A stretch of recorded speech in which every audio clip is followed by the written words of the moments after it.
अस्सलाम वालेकुम स्टूडेंट। आज हम आपकी एक्सरसाइज जो है 2.1 स्टार्ट करने जा रहे हैं। यूनिट नंबर 2 है। तो ये जो एक्सरसाइज है 2.1, इसके पहले 2 क्वेश्चन जो हैं वो आपके पास शॉर्ट क्वेश्चंस हैं। ठीक है, तो देखें पहला क्वेश्चन आपके पास क्या है। पहला क्वेश्चन है find the discriminant of the quadratic equation. यानी ये क्वाड्रेटिक इक्वेशन दी हुई है, आपने इसका डिस्क्रिमिनेंट या डिस्क फाइंड करनी है। शॉर्ट फॉर्म इसकी डिस्क है। पिछला जो लेक्चर है उसमें मैंने इसमें बड़ी डिटेल में आपको बताया है। ठीक है, डिस्क्रिमिनेंट और डिस्क फाइंड करनी है। तो देखें कि सबसे पहले हम इस इक्वेशन को लिखते हैं। ठीक है, इक्वेशन आपके पास ये लिखी हुई है। ठीक है, और ये क्वाड्रेटिक इक्वेशन की स्टैंडर्ड फॉर्म में है। अब हम जो क्वाड्रेटिक इक्वेशन की स्टैंडर्ड फॉर्म है उसमें उसके साथ इसे कंपेयर करते हैं। कैसे कि देखें, यहाँ पे एक्स स्क्वेयर का कोएफिशिएंट ए है, तो यहाँ पे एक्स स्क्वेयर का कोएफिशिएंट 2 है, तो ए इज़ इक्वल टू 2 हो जाएगा। उसके बाद देखें कि सेकंड जो टर्म है एक्स का कोएफिशिएंट क्या है बी, और यहाँ पे एक्स का कोएफिशिएंट क्या है 3, सो बी इज़ इक्वल टू क्या हो जाएगा 3 हो जाएगा। देखें कि सी जो है यहाँ पे कांस्टेंट यहाँ पे क्या है आपके पास कांस्टेंट है -1, ये हमने लिख लिया। ठीक है, हमने ए भी लिख लिया, बी और सी भी। कहाँ से ये एक्स स्क्वायर का कोएफिशिएंट 2 हुआ, ये ए है। एक्स का कोएफिशिएंट क्या है 3, और इसे बी के इक्वल किया, और ये जो कांस्टेंट टर्म है इसे आपने सी के इक्वल किया। इसके साथ कंपेयर करके जो क्वाड्रेटिक इक्वेशन की स्टैंडर्ड फॉर्म है उसके साथ इस क्वाड्रेटिक इक्वेशन को कंपेयर किया और हमने ये लिख लिया। अब जो डिस्क या डिस्क्रिमिनेंट होता है, पूरा वर्ड है डिस्क्रिमिनेंट और शॉर्ट फॉर्म में disc, that is equal to b square -4ac। अब बी की जगह आपने ये पुट किया, ए की जगह 2 पुट किया और सी की जगह -1 पुट किया, तो 3 का स्क्वायर आपके पास 9 बना। माइनस और माइनस क्या हो जाएगा प्लस, और 4 2 ज़ार 8 और 8 1 ज़ार 8, 8 और 9 कितने बने 17। तो ये इसकी डिस्क आ गई।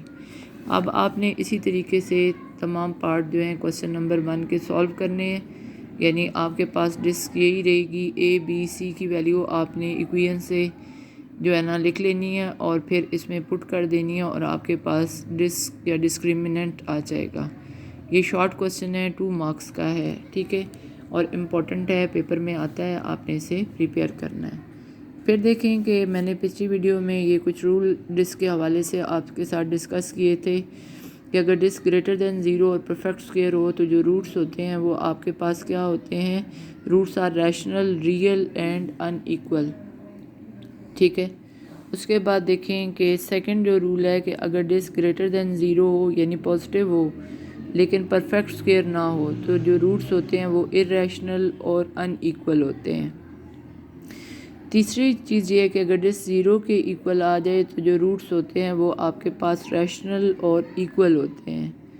और जो चौथी चीज़ है वो ये है कि अगर डिस्क लेस दैन 0 आ जाए यानी नेगेटिव नंबर आ जाए, जैसे यहाँ पे ये पॉजिटिव नंबर आया है।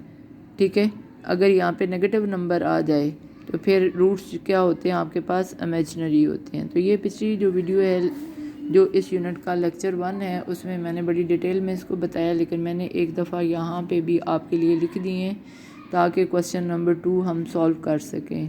क्वेश्चन नंबर 2 जो आपके पास है, क्वेश्चन नंबर 2 में देखिए कि find the nature of the root of the following given quadratic equations. ठीक है, and verify the result by solving the equation.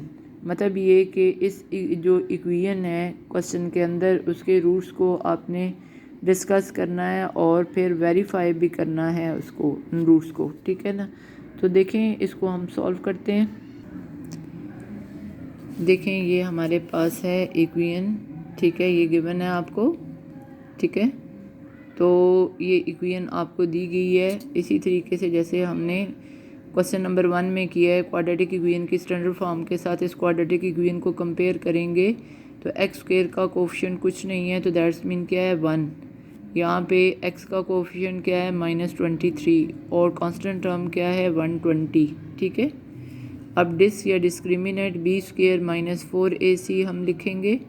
ठीक है, और b का आप स्क्वायर ले लीजिए। b का स्क्वायर आपने लिखना है, यानी b की वैल्यू पुट करके स्क्वायर लेंगे तो स्क्वायर की वजह से माइनस क्या हो जाएगा प्लस, और 23 मल्टीप्लाई बाय 23 529 आ जाएगा। उसके बाद 4a की जगह आपने 1 पुट किया और c की जगह 120 पुट किया। तो जब आपने 4 को 1 से मल्टीप्लाई किया तो 4 आया, और 120 को 4 से मल्टीप्लाई किया तो क्या आया 480। अब 529 में से 480 सब्ट्रैक्ट किए तो 49। अब डिस्क जो है 49 आ गई। तो 49 क्या है, पॉजिटिव नंबर है, ठीक है ना। इसके साथ देखें कुछ भी साइन नहीं, दैट्स मीन ये पॉजिटिव है। और साथ ही साथ ये परफेक्ट स्क्वायर है, यानी कि 49 का स्क्वायर रूट लें तो 7 आपके पास उसका क्या आ जाएगा, स्क्वायर रूट से 7 आ जाएगा आपके पास। अब देखेंगे दैट्स मीन ये परफेक्ट स्क्वायर है। तो अब देखें कि b square minus 4ac is greater than zero. इसका मतलब क्या हुआ कि ये पॉजिटिव है।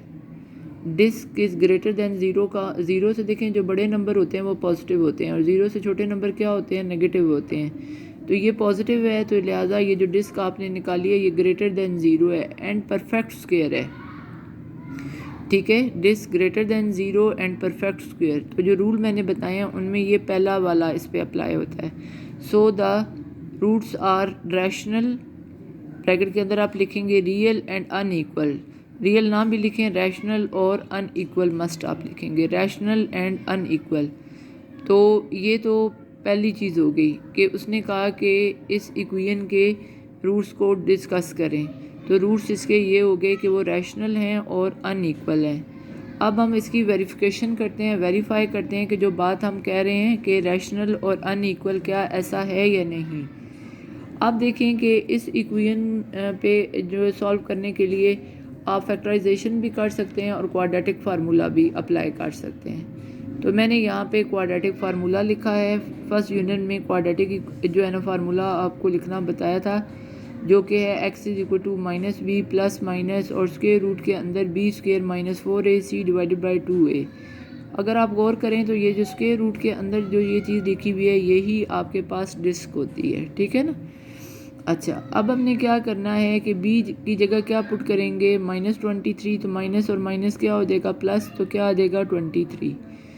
यहाँ आपने b की जगह क्या पुट किया, 23 पुट किया। यहाँ से देखें b आपके पास क्या है -23, ठीक है। तो स्क्वायर आप लेंगे तो पॉजिटिव हो जाएगा और 529, और यहाँ पे 4a की जगह 1 और c की जगह 120 पुट किया तो 480। अब देखें कि ये आपके पास 23 प्लस माइनस 529 में से 480 निकाले तो कितने हुए 49, और 49 परफेक्ट स्क्वायर है किसका, 7 का, यानी स्क्वायर रूट से 7 बाहर आ गया, क्योंकि 7 मल्टीप्लाई बाय 7 49 होता है। तो 7 का स्क्वायर ले लेंगे, स्क्वायर और स्क्वायर रूट कैंसिल हुआ, 7 बाहर आ गया। आप देखें कि यहाँ पे आपके पास एक पॉजिटिव और एक नेगेटिव रूट बनता है इसका। पहले हम पॉजिटिव को सॉल्व करते हैं। 23 प्लस 7 डिवाइडेड बाई 2, 23 में 7 ऐड किए 30, 30 को 2 से डिवाइड किया तो 15, 15 जो है वो आपके पास क्या है, रैशनल नंबर है। 15 क्या है, रैशनल नंबर। उसके बाद दूसरा रूट चेक करते हैं। 23 में से 7 निकाले 16, 16 को 2 से डिवाइड किया तो 8। तो देखें दोनों जो हैं यानी 15 और 8 रैशनल नंबर हैं और दोनों अनइक्वल हैं, यानी बराबर नहीं आए, इक्वल नहीं आए, ठीक है।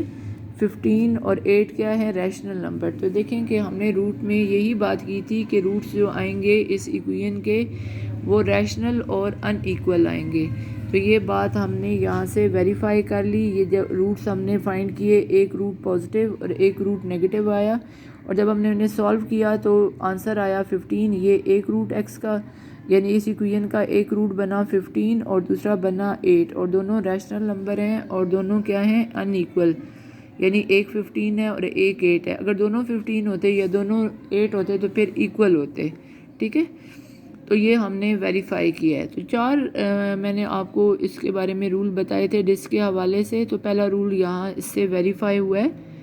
अब आप ऐसा करेंगे कि बाकी पार्ट इस क्वेश्चन के क्वेश्चन नंबर 2 के सॉल्व करेंगे, यानी बिल्कुल इसी तरीके से आपने इक्वेशन जो है उसमें से a b c की वैल्यू निकाल लेनी है, डिस्क में पुट करनी है, फिर जो सिंप्लीफाई करके जो आपके पास नंबर आया, फॉर एग्जांपल कि यहाँ पे आपके पास एक नंबर आ जाता है जैसे 7 ही आ जाता है, तो 7 आपके पास क्या है, परफेक्ट स्क्वायर नहीं है और ग्रेटर देन 0 है, तो दैट्स मीन फिर आप सेकंड रूल अप्लाई करेंगे, जो कि क्या होगा, इरेशनल रूट क्या आएंगे, इरेशनल और अनइक्वल आएंगे। और अगर 0 के इक्वल डिस्क आ गई तो फिर आपके पास जो रूट आएंगे वो आपके पास रैशनल और इक्वल आएंगे। और अगर नेगेटिव जैसे -7 आंसर फ़र्ज करें आ जाए, -3 आ जाए, -15 आ जाए, कोई ऐसा नेगेटिव नंबर आ जाए, तो फिर रूट्स क्या होंगे, इमेजिनरी होंगे। और फिर आप फैक्टराइजेशन या क्वाड्रेटिक फार्मूला के थ्रू उसको क्या कर सकते हैं, वेरीफाई कर सकते हैं। तो ये जो है ना, फर्स्ट क्वेश्चन मैंने आपको एक पार्ट सॉल्व करके दिया और सेकंड क्वेश्चन का भी एक पार्ट सॉल्व करके दिया है। इसी तरीके से आपने ये दोनों क्वेश्चन सॉल्व करने हैं, तो आपने इनकी अच्छी तरीके से प्रैक्टिस करनी है। आई होप कि ये आपको क्लियर हो गया होगा, समझ आ गया होगा। अगर आपको मेरी वीडियो अच्छी लगी है तो आपने इसको लाइक भी करना है, शेयर भी करना है और मेरे चैनल को सब्सक्राइब करना है, ठीक है ना। तो ये इस यूनिट नंबर 2 का सेकंड लेक्चर है। इंशाल्लाह आगे थर्ड लेक्चर में हम 2.1 को मज़ीद सॉल्व करेंगे, ठीक है। अल्लाह हाफिज़।